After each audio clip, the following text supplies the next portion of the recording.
따뜻한 감성, 차가운 이성, 정확한 분석이 함께합니다. 뜨거움과 따뜻함이 함께하는 시간. 신일의 출발 새 아침. 신일의 출발 새 아침 3부 순서 시작합니다. 4673님 이런 문자 보내주셨나요? 김정은이 위성과학지구에 갔다는 것이 관거한 듯합니다. 북한은 운영 중인 위성이 없고 미국이나 한국의 위성 활동에 매우 예민하다는 점. 이제 북한이 위성 개발에 전력하고 있다는 사실을 대내외에 보여주는 것이 아닌가 합니다. 9741님 아직 얼굴이 안 나타났으니 아직은 지켜봐야 합니다. 그런데 지금 속보를 보면은요, 지팡이를 짚은 김정은의 모습이 사진이 게재됐다라고 얘기를 합니다. 그런데 좀 더 자세한 것은 우리가 지켜봐야겠고요. 지금 여러분들이 궁금해하시는 이런 점들 잠시 후에 통전부에서 대남 심리전을 담당했던 탈북자 장진성 씨와 함께 분석해 보겠습니다. 자, 그럼 지금 교통 상황 알아보죠. 박화영 캐스터.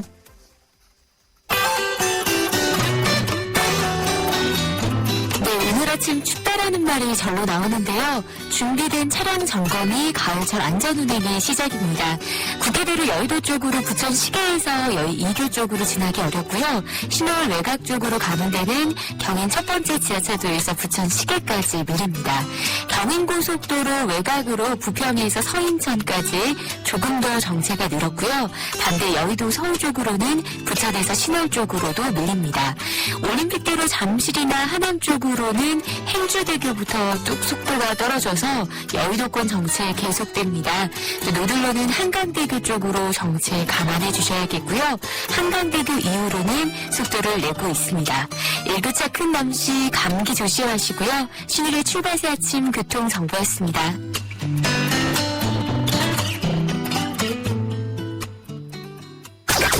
경제 컬럼니스트 정철진의 경제 시선. 경제 뉴스 알아보겠습니다. 정철진 경제 컬럼니스트 전화 연결돼 있습니다. 안녕하세요. 네, 안녕하십니까. 예, 올해 노벨 경제학상 수상자가 발표가 됐는데 모처럼 네. 프랑스 사람이 탔네요. 네, 그렇습니다. 예. 어제 발표가 됐죠. 스웨덴 왕립과학원 노벨위원회가 선정을 했는데요. 시장 권력과 규제에 대한 분석에 대한 공로로 이제 프랑스 티롤 교수를 수상자로 선정을 했습니다. 이 장 티롤 교수인데요. 이 프랑스 태생이고요. 프랑스 명문 동대 이 에콜 폴리테크니크 또 이제 미국 MIT 등에서 이제 수학을 했던 예. 규제 이론을 대가입니다. 규제 이론을 대가. 노벨위원회 평가를 봤더니요. 이 몇몇 강력한 기업이 주도하는 경제, 이 산업계, 이 자유시장 경제를 어떻게 이해하고 이거를 규제할 수 있는가에 대한 이론을 제공했다. 여기를 높게 평가했다. 최근에 이제 신자유주의 경제에 대한 폐단이 많이 이야기되고 그러면서 규제에 대한 얘기 나오면서 아마 그런 시대적인 흐름도 이번 수상에 영향을 줬다. 이렇게 볼 수 있겠습니다. 예. 그리고 제2롯데월드 있지 않습니까? 네. 이게 지금 세간의 관심이 정말 뜨거운데 자꾸 싱크홀과 연관돼 있다라는 설도 난무하고 그런데 네. 일단 저층부 사전 개장을 한다고 하는데 가장 중요한 게 교통대책이에요. 그렇지 않아도 잠실역 사거리 밀리는데 이거 어떻게 네. 발표가 됐다고 그러죠? 이제 오늘입니다. 오늘부터 문을 열었습니다. 저층부부터 이제 시작이 돼서 아마 제 롯데월드를 여러분들이 이제 볼 수가 있게 되겠는데요. 그러니까 개장과 함께 바로 서울시가 초강력 교통 대책을 내놨습니다. 내용을 몇 가지 좀 보면은요, 이 앞서 말한 것처럼 잠실역 사거리가 아마 이렇게 된다면 이 정말 그야말로 이 아비규환이 될 것이다. 그래서 글쎄요. 사전 주차 예약제, 주차 요금 전면 유료화 이런 강력 대책을 내놨는데. 참 역설적인 게요. 이게 너무나 강력하니까 오히려 실효성이 있겠는가, 이게 될까 이런 건데요. 가령 이제 사전 주차 예약자는 사전에 예약한 차량만 주차해라 이런 겁니다. 그러니까 한 30분 단위로 예약을 할 수 있고 1시간에 700대만 신청을 딱 받는데 이 시간에 못 가면은 못 들어갑니다. 근데 이제 우리 문화가 그렇죠. 한국 문화가 이제 5분 늦었습니다. 근데 예약한 지 5분 늦었는데 들어가야 되지 않습니까? 그걸 막는다는 거 아니죠? 따지죠. 예. 그러면은 그거 신랑이 하지 그 차가 다시 회차해야 되면 그 예약 안 지킨 차가 회차할 때 그 난리통이 또 나니까 이런 것들을 지금 오히려 너무 강력하다 이런 얘기가 좀 나오고 있는 겁니다. 예. 지금 회차 말씀하셨는데 회차하는데도 시간이 걸리고 회차라는 것도 결국 자동차가 왔다 갔다 하는 거 아닙니까? 그렇습니다. 그러면 결국은 교통체증이 유발될 수밖에 없는 거고. 예. 그렇죠? 오히려 말씀하시죠. 더 큰 게 이제 예약을 다 해놓는 겁니다. 근데 안 와요, 그런 사람이. 예. 그러면은 비 비어있지 않습니까? 그렇죠. 그럼 밖은 막 들어오고 싶어서 난리인데 1시간에 막 최대 700대가 닿아놨다. 공간이 비어 있습니다. 그렇죠. 그래서 과연 이런 사전 주차 예약제가 국내 문화에 맞느냐 이런 거고 또 한 가지 정책이 지금 나오는 게 주차 요금 전면 유료화입니다. 이게 예. 뭐냐면요. 우리 뭐 백화점이나 대형마트 가시면은 몇만 원어치 사면은 뭐 1시간, 맞습니다. 10만 원어치 사면은 3시간 이게 있지 않습니까? 예. 그거 안 해주겠다는 거거든요. 예. 거기 뭐 이제 롯데월드 마트 들어서겠고 시네마, 영화극장, 뭐 백화점, 명품관, 면세점 많을 텐데 거기 이용한 고객이 물건을 샀는데 주차 요금은 내야 된다. 이게 과연 통할 것인가? 그렇죠? 그리고 만일 영업에 지장이 되면 슬그머니 올릴 수도 슬그머니 없앨 수도 있어요. 예. 그래서 근데 지금 롯데월드 측은요 완전히 지금 말을 아끼고 있습니다. 왜냐하면 이제 서울시가 가뜩이나 어렵게 사전시장 오픈했기 때문에 그냥 서울시의 입장에 따르겠다, 뭐 지켜보겠다 이런 건데 글쎄요 너무나 강력한 이런 대책이어서 비현실적이다 이런 평가가 지금 대부분입니다. 어쨌든 주목을 계속 해야 하고 여기 교통대책 문제라는 거는 계속 정말 주시를 하고 문제 제기를 해야 될 겁니다. 제가 볼 그렇습니다. 때는. 예, 오늘 말씀 여기까지 듣죠. 고맙습니다. 감사합니다. 지금까지 정철진 경제 컬럼니스트였습니다. 출발 새 아침은 청취자들의 참여를 기다립니다. 짧은 문자 50원, 긴 문자 100원의 문자 서비스 혹은 트위터 YTN R스포츠로 함께해주세요. 참여하신 분들 중 몇 분을 선정해 준비한 선물을 보내드립니다.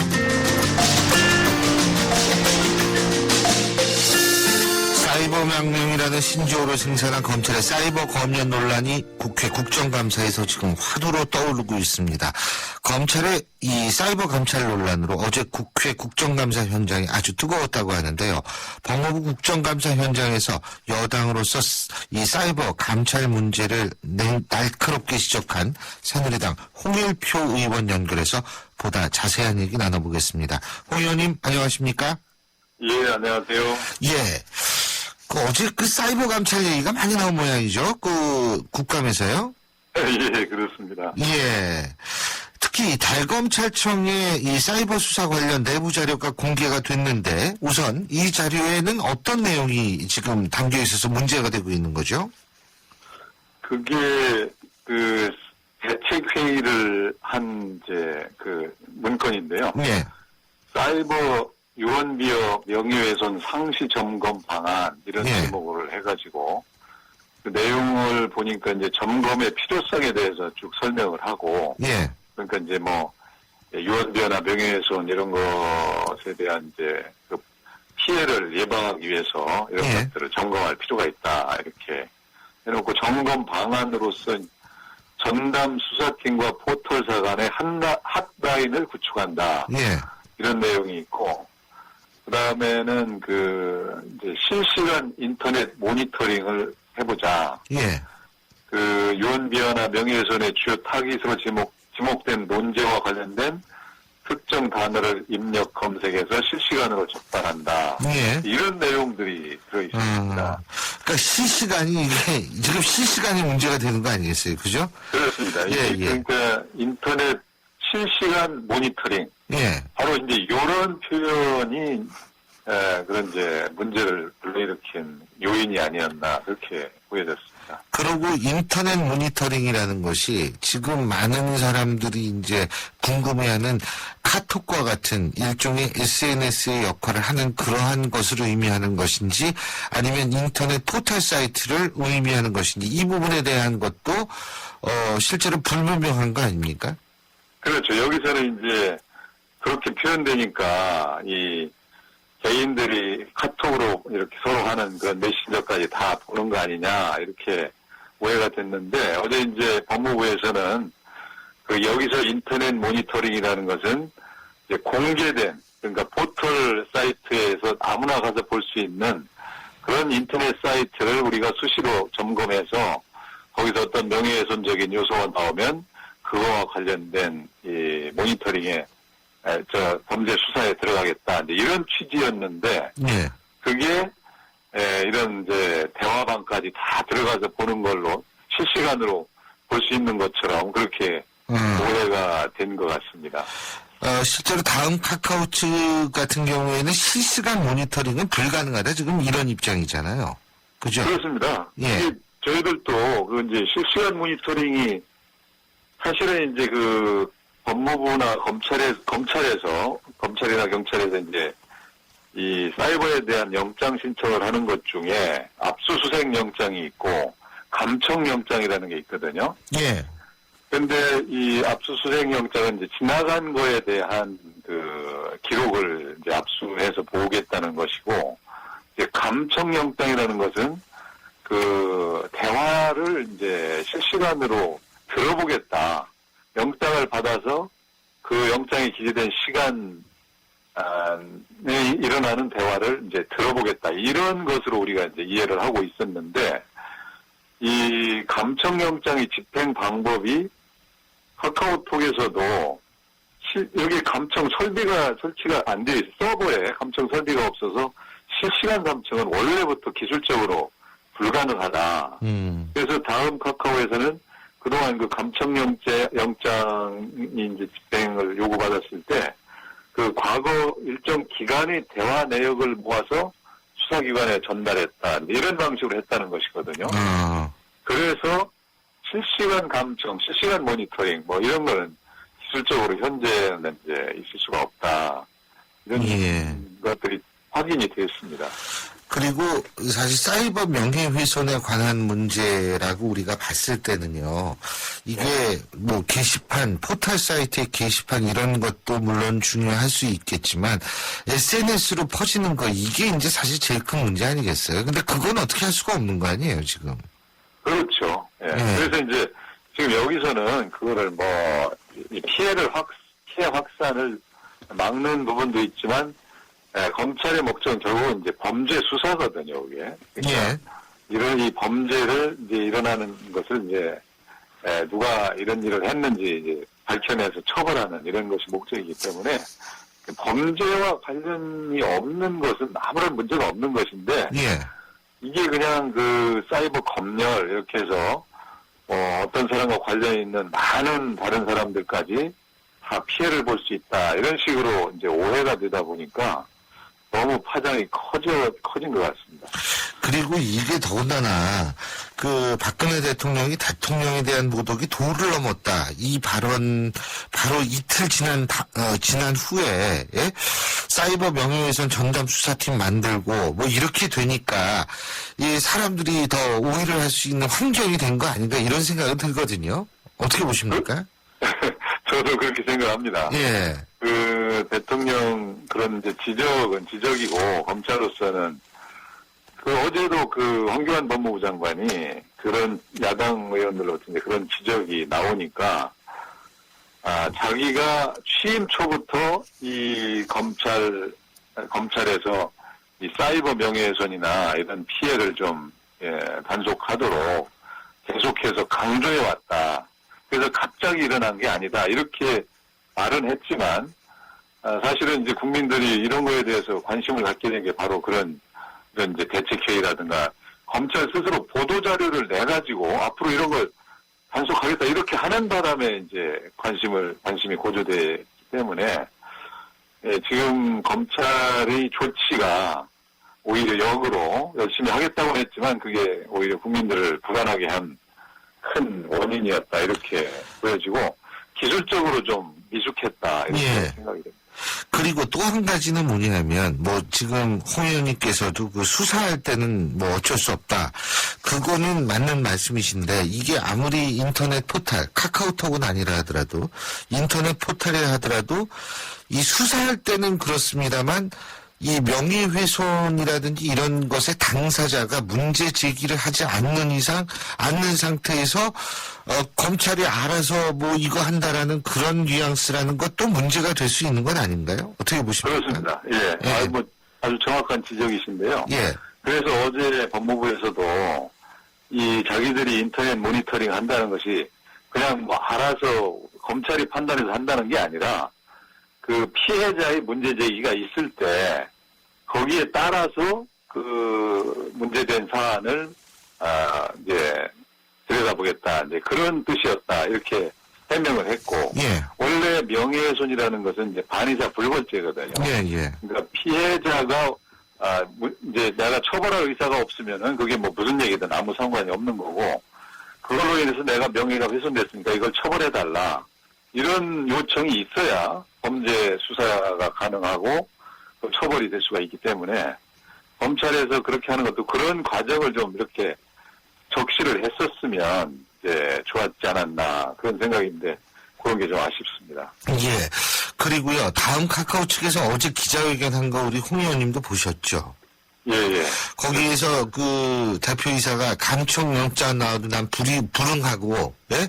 법적 예. 조치를 내가 받겠다. 지금 이제 아주 비장한 각오를 피력을 했는데, 사실은 예. 이게 실정법상으로 가능한 얘기가 아니지 않나 이런 얘기도 나오던데 어떻게 보십니까? 그렇죠. 그게 원래 이제 이 외국에서도 그렇지만 이 정보 유통과 관련해서 거기에 범죄 행위가 일어났다면 그 부분에 대해서는 국가의 그 법질서 확립 또 피해자 구제 이런 데 협조를 해줘야 되는 것이 국민적인 의무인데 네. 다음 카카오 회장의 경우에는 이제 워낙 사태가 급박하다 보니까 그렇게라도 해서 이제 사이버 이탈을 좀 막아보자 이렇게 했던 것 같은데 이게 뭐 법이라는 건 우리가 서로 그 국가 권력의 강제력을 다 수긍해서 그걸 통해서 우리 사회의 법 질서를 지켜나가자 이렇게 사회적 합의인 것이기 때문에 어느 한 사람이 나는 이 법을 못 지키겠다 이렇게 한다고 그것이 지켜지지 않으면 잘못되는 것이고 그런 것은 그대로 이제 방치할 수는 없는 것이죠. 그러니까 이게 사실은 수사와 검열, 사전 검열 이 두 가지를 구분하지 못하게끔 좀 만든 쪽에 책임이 좀 있는 것 같아요. 그렇지 않습니까? 예, 그렇습니다. 그래서 어제도 국감에서 의원들이 많이 질책을 했고 검찰이 뭐 여야를 가리지 않고 이런 이 표현하거나 대책회의 보도자료 내면서 요즘에는 국민들이 이 범죄로부터의 안전도 중요시하게 생각하지만 이 정보에 대한 프라이버시 보호 그렇죠. 이것도 대단히 민감하게 생각하거든요. 그래서 이런 부분을 접근할 때는 아주 세밀하게 또 실제로 우리가 영장을 받아서 집행을 할 때에도 그 해당 피의자 이외에는 제3자의 피해는 최대한 줄일 수 있도록 그렇게 이제 기술적으로 접근을 해야 되기 때문에 이런 거에 대해서 발표를 하거나 이럴 때는 아주 조심해야 되는데 이번에 검찰이 좀 실수를 한 것으로 생각합니다. 예. 앞으로 뭐 국회 차원에서도 근본적인 이런 얘기에 대한 대책 같은 것들도 논의가 되고 있습니까? 지금 이제 이런 상황이기 때문에 앞으로 그 법원 영장 발부할 때 그 심사 기준이나 요건을 더 강화시켜서 좀 더 철저하게 해야 되고 또 수사기관도 청구를 할 때부터 이제 그렇게 해야 되고 또 이 감청이나 압수수색을 한 뒤에 증거로 사용되지 않는 자료들이나 이런 것들은 즉시 삭제를 한다든가 또 관련자에게 통지 절차를 철저하게 이행을 하도록 한다든가 이런 것들을 이제 고려해서 국회에서도 적극적으로 제도 개선에 나서야 되겠다 이렇게 생각이 됐습니다. 예, 잘 알겠습니다. 오늘 말씀 여기까지 듣겠습니다. 고맙습니다. 예, 감사합니다. 예, 지금까지 새누리당 홍일표 의원이었습니다.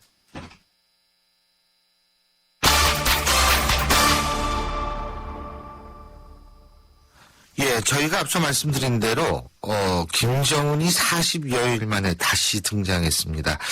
과연 김정은 진짜 아파서 등장을 안 했는지 아니면 심지어 차원에서 잠적을 했었는지 정말 여러 가지 궁금증만 낳고 있는데요. 그래서 전 북한 노동당 통일전선부 간부셨죠. 장진성 뉴포커스 발행인 연결해서 과거 대남 심리전을 담당했던 분이기 때문에 과연 이 현상 어떻게 바라볼지 얘기 직접 들어보겠습니다. 안녕하십니까? 네, 안녕하세요. 예, 오늘 드디어 모습을 나타냈네요. 그죠? 네. 그거 보시고 어떤 느낌 받으셨어요? 크게 놀라지는 않았습니다. 김정일 때도. 김정일 때도, 예. 예, 김정일 때도 그 비슷한 사례들이 여러 번 됐었는데, 김정일은 뭐 인민들이 뭐 경제생활 이런 것 때문에 바빴던 것이 아니고 네. 사실은 이런 짓궂은 이런 의심하는 해외 언론들에 쫓겨다니느라 그래서 그 마치도 무대 위의 주인공처럼 늘 바쁠 수밖에 없었거든요. 때로 김정일은 그래서 오히려 이 해외 언론을 이용을 했습니다. 그 어떤 전략적 침묵이나 혹은 그 신격화를 부각시키기 위해서 이렇게 잠적을 했던 적이 여러 번 됩니다. 근데 김정일은 원래 언론에 그렇게 등장하는 거를 즐기진 않았잖아요. 근데 김정은 같은 경우에는 워낙 공개 행보를 잘해가지고 김정일과 김정은을 단순 선상에서 비교하는 건 좀 문제가 있다라는 시각도 있는데 어떻게 보십니까? 그 말도 좀 맞을 것 같은데요. 일단 김정은이가 나타났냐, 아니면 뭐, 공개 활동 횟수가 몇 번이나 되냐, 뭐, 사실은 이런 걸 따지는 것은 우리가 북한이 외형만 보고 접근하는 것이거든요. 네.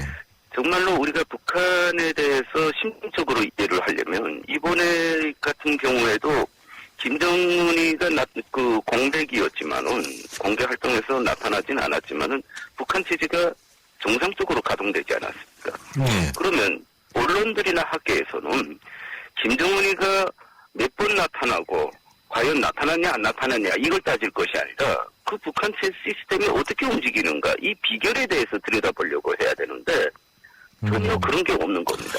그러니까 오늘날에 예, 말씀하시죠. 예, 오늘날에 우리가 북한 체제를 어떻게 이해를 해야 되냐면 북한을 움직이는 힘은 바로 당 조직 지도부에 있습니다. 네. 김정일이가 당 총비서가 되고 난 이후에도 사망할 때까지 당 조직 지도부 부장 겸 비서직을 겸직했던 것은 북한을 움직이는 사실상 유유지도 시스템이라는 것이 당 조직 지도부에서 나오기 때문이거든요. 네. 그럴 수밖에 없는 게 당 조직 지도부는 인사권, 당원 등록, 당원 생활, 그리고 국수총 검열권, 심지어 수령 경호권까지 가지고 있습니다. 네. 그러니까 이런 당 조직 지도부가 어떻게 북한을 조종하고 또 수령 신격화를 어떻게 기획 조종하는가, 우리는 이것을 봐야 됩니다. 근데요, 우리가 일반적으로 알기에는, 물론 김정일은 그걸 경직하고 있어서 그랬지만, 북한은 1인 독재 체제다라는 인상을 많이 갖고 있거든요. 그렇기 때문에 독재자가 부재 상황처럼 보이는 것에 대해서 상당히 이 사람들이 그래서 관심을 가질 수밖에 없다는 건데, 우리 장진성 발행인 같은 경우에는 결국은 당 조직 지도부가 중요하다 이 말씀이신데, 그렇다면 제가 여쭤보고 싶은 것이 김정은이 당 조직 지도부를 완전히 장악하지 못했다고 보십니까? 네, 저는 그렇게 보고 있습니다. 그러니까 당 지도부, 그렇다면 김정은은 당 조직 지도부의 일종의 마리오네트, 꼭두각시다. 예.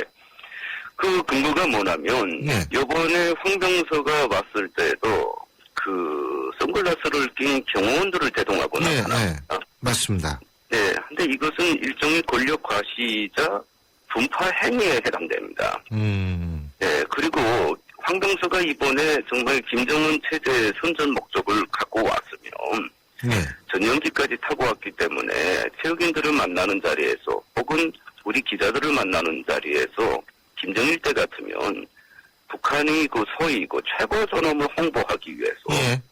한 몇 마디라도 했겠는데 전혀 이런 방구도 없었습니다. 예. 보다 문제는 북한 언론의 행태였죠. 예. 수령의 신격화에 대해서 침묵을 했습니다. 황병서가 단순히 인천을 방문했다. 이 정도로 그냥 보도 정도로 끝냈거든요. 예.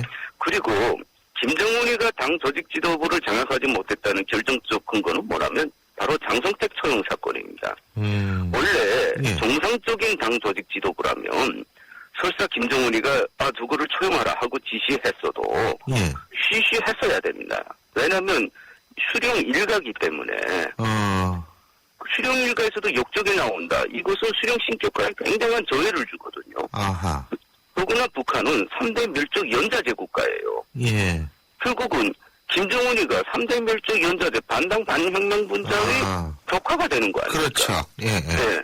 그러니까 당조직 지도부로서는 이걸 어떻게 해서든지 숨기고 내적으로 처리해야 되는데 이걸 오히려 공개했고 또 북한 주민들이 분노를 동원해서 부관 참시를 해버렸거든요.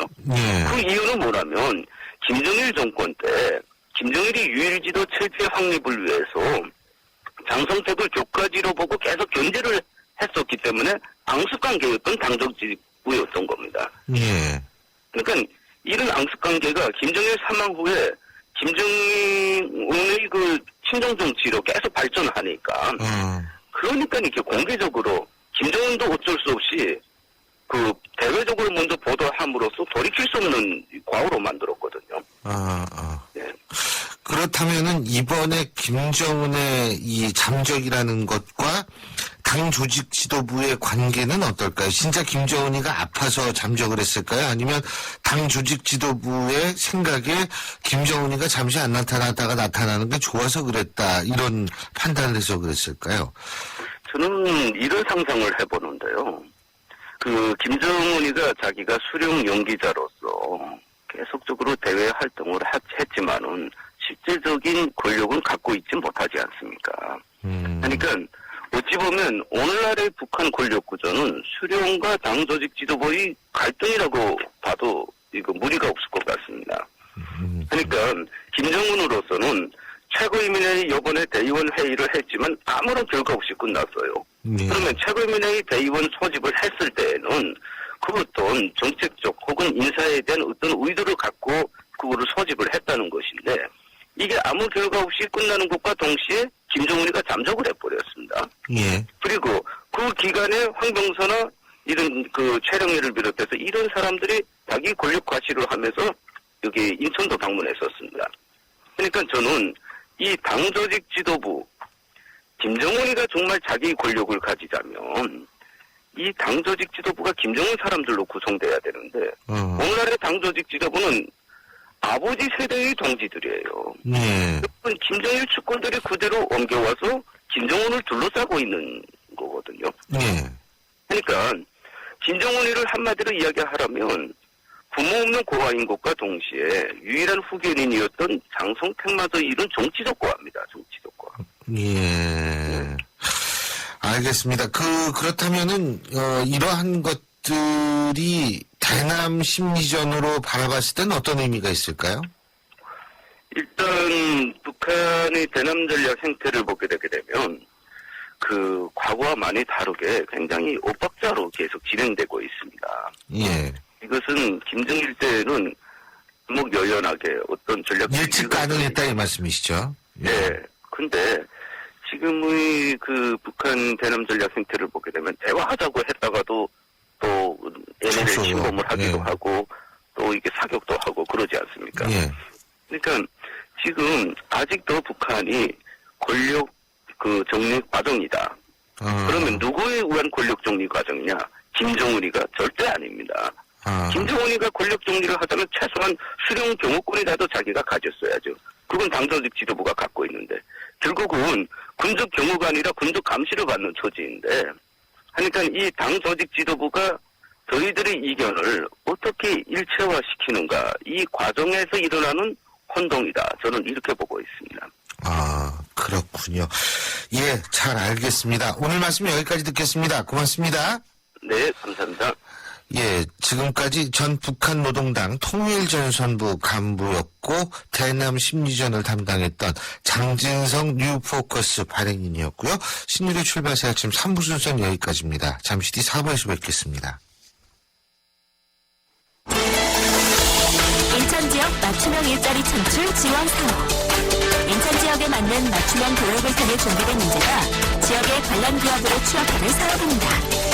취업 희망자는 채용 희망 기업이 원하는 기술이나 지식을 배울 수 있어서 좋고, 채용 희망 기업은 기업이 원하는 능력을 갖춘 취업 희망자를 뽑을 수 있어서 좋은 인천 지역 맞춤 일자리 창출 지원 사업. 자세한 사항은 인터넷 홈페이지 imjob.or.kr에서 확인하실 수 있습니다. 이 캠페인은 고용노동부, 인천광역시, 서강법인 인천벤처기업협회와 함께합니다. 대한민국 사장님들, 이보영이에요. 사업하면서 힘든 일 참 많으시죠? 이젠 노란우산 공제 꼭 챙기세요. 갑작스레 소나기가 와도 우산 하나 챙겨놓으면 걱정 없잖아요. 경제는 물론 복리이자의 목돈 마련 저축도 되고 법으로도 보호되니까 노란우산 공제 하나면 마음이 든든. 50인 미만 소기업, 10인 미만 소상공인 사장님이라면 누구나 가입하실 수 있대요. 창업할 때 가장 먼저, 사업할 때 가장 가까이. 참 든든한 동행, 노란우산 공제. 이 캠페인은 중소기업 중앙회와 함께합니다.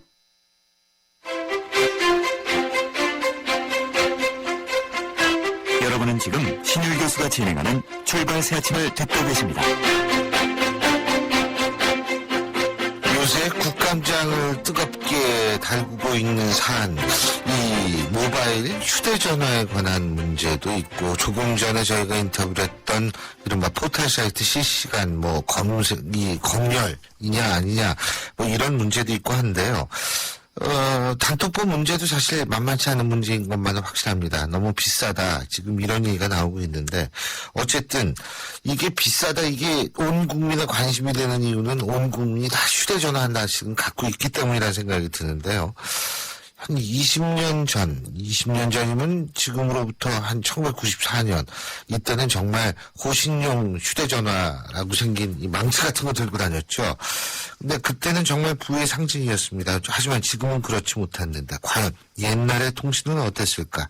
오늘 CC봉에서는 문사철 강흥찬 대표와 이 문제 짚어보겠습니다. 어서 오십시오. 네, 안녕하십니까. 예.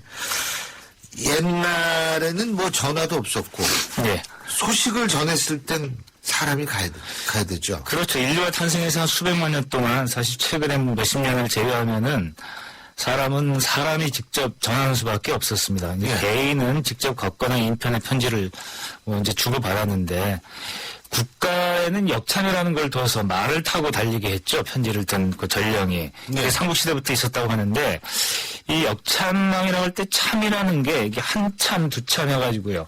그 참의 거리가 우리나라에서는 30리라고 했답니다. 그러니까 12km마다 이제 아마 그게 말이 쉬지 않고 달릴 수 있는 거리라고 생각을 했던 것 같은데 예. 그래서 지금도 우리가 일반적으로 쓰는 말이 한참 기다렸다, 한참 가야 된다. 이 말이 바로 그 참과 참 사이를 가리키는 말이니까 한참이라는 거는 12km를 달리는 그것도 말이 12km를 달리는 시간이라고 보면 되겠습니다. 저는 역참 그래서 무슨 말이 우리 새참 먹고 이러는 그런 친구가 그랬어요. 예. 말죽거리도 있잖아요, 옛날에. 그렇죠. 다 그런 데가 역참의 자취죠. 아, 그렇군요.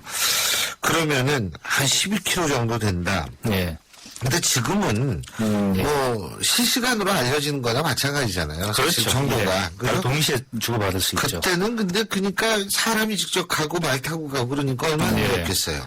그러니까 말이 빨리 달리면은 그 웬만한 기차만큼은 달리는데 이 몽고는 세계를 지배했지 않습니까? 그래서 베이징서부터 모스크바까지를 다 커버를 했는데 이때 이제 황제의 명령을 그런 모스크바까지 수천 킬로 떨어진 데까지 어떻게 전하냐?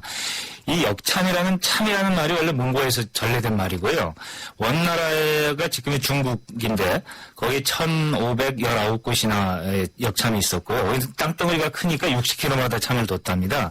내 말하고 노새가 5만 마리나 이제 상비돼 있었고 그래서 이제 역참병이 그 말이나 또는 외등낙타 같은 걸 타고 온몸을 붕대로 칭칭 감고 달리거든요. 이 물의 바람을 이겨내야 되니까 그러면 하루에도 160km를 간답니다. 그러면서 교대를 하면서 하루에 14시간 연중무휴로 달리면은 북경에서 모스크바까지도 한 달 정도 걸렸다고 그래요. 24시간을 계속 달리면 한 달. 그렇습니다. 여기 한 달 가면은 가만히 앉아 있어도 말 탄 기분이겠네요. 계속 24시간 말만 타고 갔으니까. 예, 이제 우리나라도 이제 몽골의 간섭을 받았으니까 대도 그러니까 북경에서 보내온 문서를 이 개경에서 나주까지 보내는데 한 사흘 걸렸다고 하니까 그때로서는 아주 쾌속이었었죠. 그렇죠. 근데 사실 소식을 북경에서 모스크바까지 한 달 걸려서 전하고 그 결과를 다시 갖고 오려면 한 두세 달 걸린다는 거 아니에요. 그럼요. 예?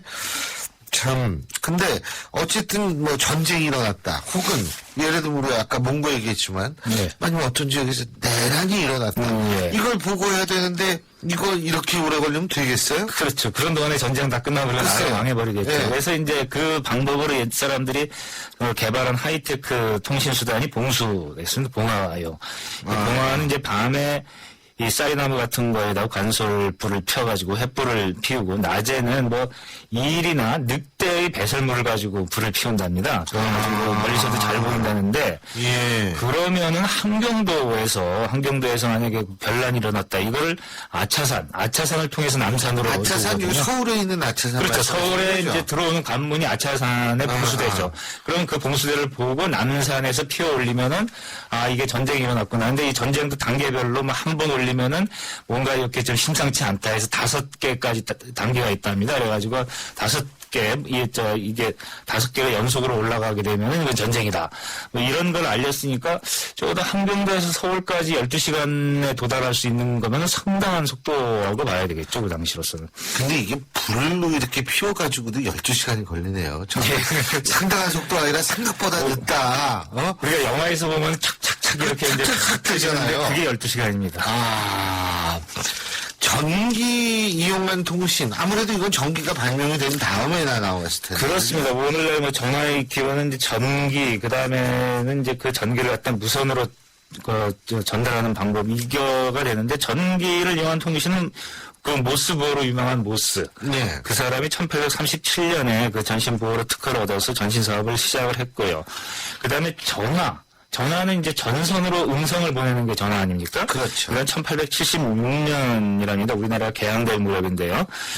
널리 알려진 것처럼 전화기를 처음 발명했을 때 그 시험 삼아 했던 첫 번째 통화가 자기 조수하고 통화하면서 조수부가 빨리 이쪽으로 오게나 뭐 이렇게 이 말을 했다는 게 유명한데 이게 1900년 전후해가지고서는 당시 그 세계를 경영하기에 바빴던 서유럽 나라들의 수요 때문에 영국은 해외로 한 해만 해도 4억 통의 정보를 보내고 미국에 보급된 전화기 수가 이미 1900년에 100만 대에 이르렀다고 그러네요. 그러니까 한 1세기 조금 지난 겁니다. 우리의 이 전신을 이용한 그 통신이.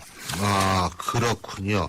근데 이 전기통신이 우리나라에 들어온 것도 19세기 말이죠. 그러니까. 거의 차이가 없죠. 거의 뭐 발명되자마자 한 20년 안에 우리나라에 들어와서 다 보급이 됐으니까. 그 빨리 온 거죠. 굉장히 빨리. 그게 많은 분들이 예를 들면 1700년대 말에 네. 산업혁명 연구에서 일어났을 때 뭐 그게 산업혁명이 일어나자마자 쫙 유럽에 퍼진 줄 아시는데 실제로 산업혁명이 유럽 가장 늦은 국가 중에 하나가 이제 독일인데 그런 100년 걸리거든요. 그러면 한 19세기 말 가니까 뭐 산업혁명이 다 퍼지는데. 요즘에 한국 사시는 분들은 19세기에 한 영국, 프랑스 정도 빼고는 우리나 다 똑같았다.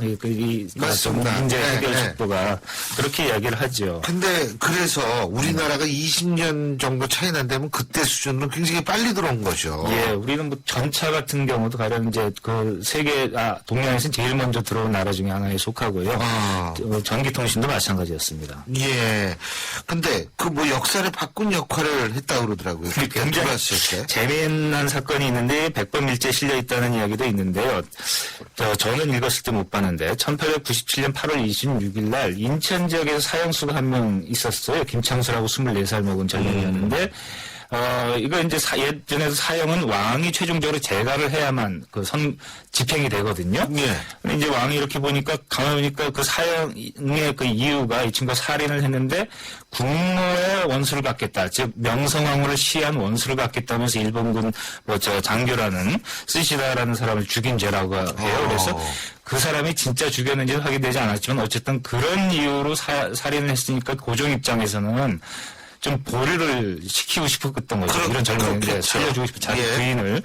그랬는데 한 30분 정도밖에 안 남았답니다. 그러니까 예전 같으면은 말을 타고 달려가야 되니까 아무리 빨리 가도 이거는 거슬린 거죠. 상황 끝이죠. 근데 당시 전화가 서울하고 인천 사이에 가설이 돼 있던 모양입니다. 그래서 전화를 걸어가지고 그 젊은이의 목숨을 구해낼 수 있었는데 그 젊은이가 바로 김구 선생이었던 거죠. 그러니까 이 김구 선생이 그때 이제 풀려나가지고 인천 하역장에서 노역을 하다가 탈출해서 마곡사에 들어갔던 얘기는 우리가 잘 알고 있는데 당시 실제로 서울하고 인천이 공식적으로 전화가 가설된 건 그거보다 뒤의 일인데 아마 궁중과 관청 사이에는 이미 가설이 돼 있었는지도 모르고 뭐 이 일은 널리 알려진 사실인데 그때 만약에 전화가 없었더라면 김구 선생은 우리가 그 후에 아마 임시정부도 지금 우리가 아는 모습으로 가지 않았을 거고 한국 역사는 많이 달라졌었겠죠. 그렇죠. 그런데 이때만 하더라도 이제 전화선은 서울에서 저기 인천까지 깔았으니까 된 건데 무선 통신이 아니었죠 이때는. 그렇죠. 이때는 다 전선 기반을 깔아야만 됐던 예. 거였죠. 그렇다면 무선 통신은 언제부터 시작된 거예요? 무선 통신 중에서도 지금 우리 휴대폰 같은 거는 뭐 진짜 우리가 살아 있는 동안에 거의 그 인생 뭐 한 중반서부터 이제 그 시작이 된 건데. 우리 기준으로 말씀하시면 안 되죠. 요즘 젊은 분들이 태어나서 그랬지만은 못하죠.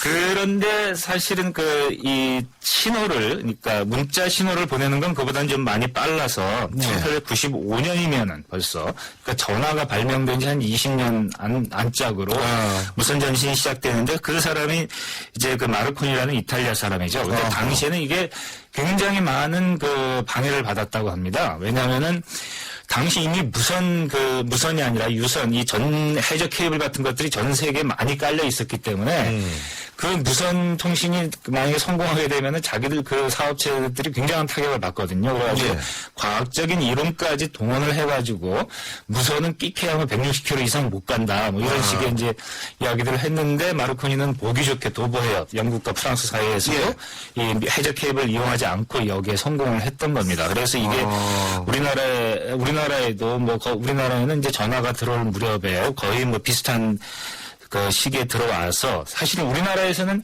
일본의 해외 침략, 만주 침략이 많은 기여를 했죠. 이 무선 통신이라는 게. 근데 숨기는 한 예가 있다면 1912년 타이타닉호 침몰 사건 때 사실은 거의 다 죽을 수도 있었는데 한 700여 명의 승객들이 구조되지 않았습니까? 이게 무선 전신이 활약을 했기 때문에 빨리 구조되어 갈 수 있었다고 하네요.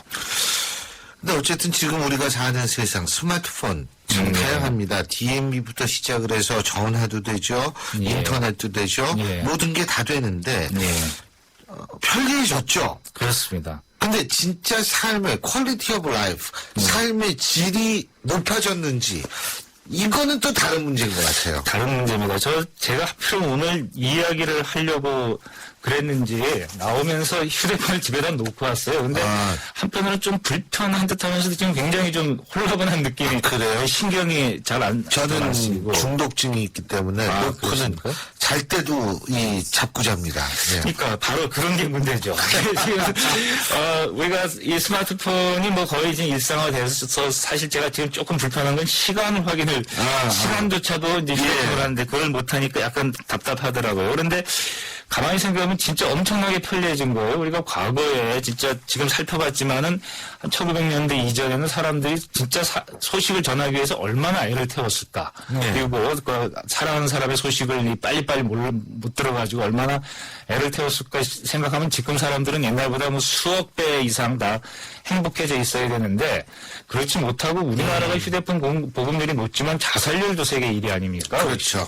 그런 거 보면은 뭔가 이 통신이 발전하면서 거기서부터 이렇게 느끼는 행복감 이것도 더 증대돼야 되는데 이번 단통법 같은 경우도 이거 통신 한 번 하는데 뭐 몇십만 원짜리 거의 100만 원에 달하는 단말기를 사야 되고 또 한 달이면은 한 집에서 20만 원 이상의 통신비를 내야 되고 이런 상황은 그런 행복을 반감시키는 확실한 요소다.